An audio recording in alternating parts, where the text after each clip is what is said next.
Environment decides our moods, our emotions, our thoughts, our actions, and based on that, our genes also changes. Automatically, it adjusts itself based on our moods. Sometime in 1981, I was with Babuji Maharaj. He was sitting in one corner and he was trying to walk, I thought, towards the door to enter his bedroom. But suddenly he turned towards me where I was seated and he expressed very profound things. And he said, I am changing the genetic pattern of human race. I was very young then, I was hardly 23, 24. And I didn't understand the impact of what he was saying. I didn't even understand what Babuji meant by genetic mutation. I thought, oh wow, maybe he's talking it from his hat. And being a pharmacy student, I was analyzing, but at the same time, I knew in the heart of my heart that yes, it is possible. When Babuji decides to do it, it is possible. But Babuji cannot do anything unless and until we all come together. And what is meant by coming together? Coming together the way we are is not going to change anything. Coming together of like minded people with evolved consciousness is meaningful. And our consciousness can change only when we practice diligently, the way it is prescribed. Unless and until each one of us carry that signature consciousness, egregore cannot be reached.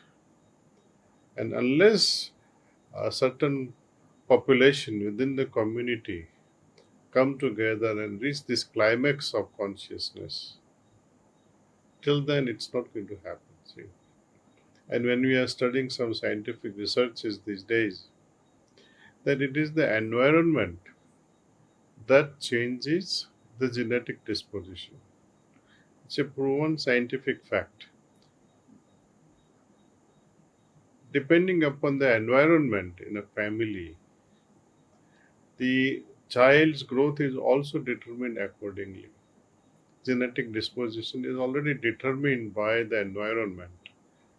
See, it starts from the very early days when, for the first time, two chromosomes meet and they come and form an egg and then embryo and then it multiplies. But each moment, it is influenced by the surrounding.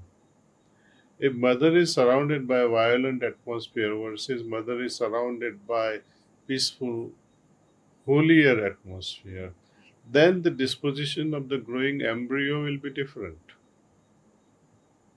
You see, how the child would later on think and express itself will be totally different.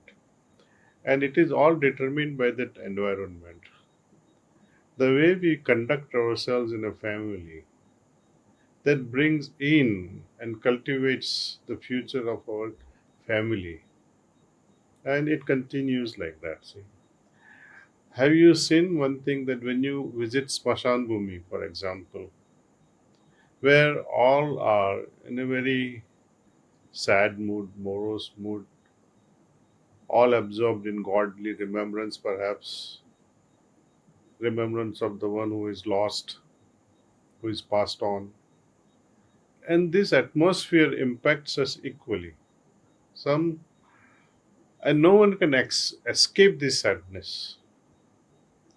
Likewise, when you go to a party clubhouse and see what happens there, the atmosphere there is different and it impacts you differently.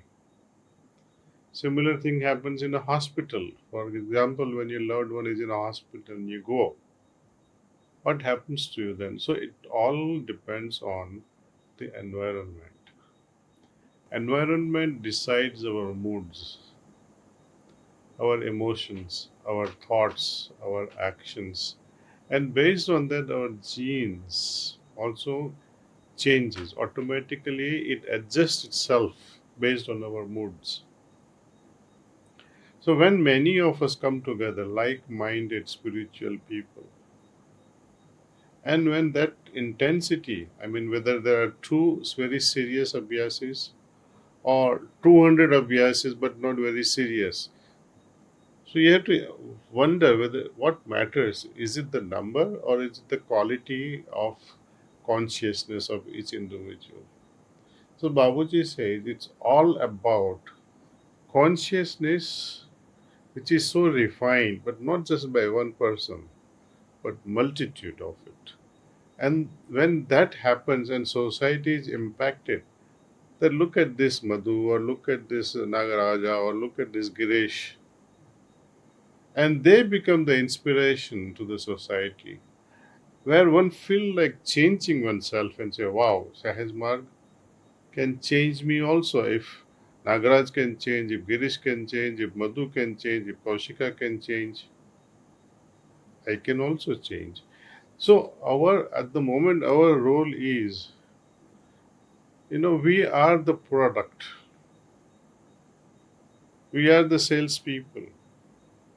We are the scientists. We are the experiment. We are the final product of that experiment. We have no other physical product to display and say, look what Sahajmark can produce. We are the product.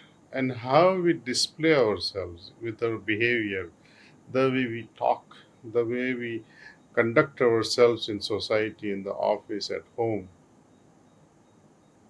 that is the crux of the matter. See?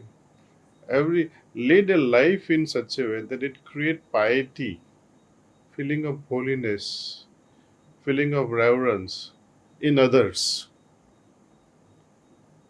So you have to be reverential, you have to feel holier inside yourself that yes, I am the embodiment of presence of God or the divinity in myself. And when these vibrations touches the others' hearts, slowly that person also would like to become like the master. That's why Babuji says, I don't make disciples, I'll make masters. So when there will be many masters with evolved consciousness, humanity will change.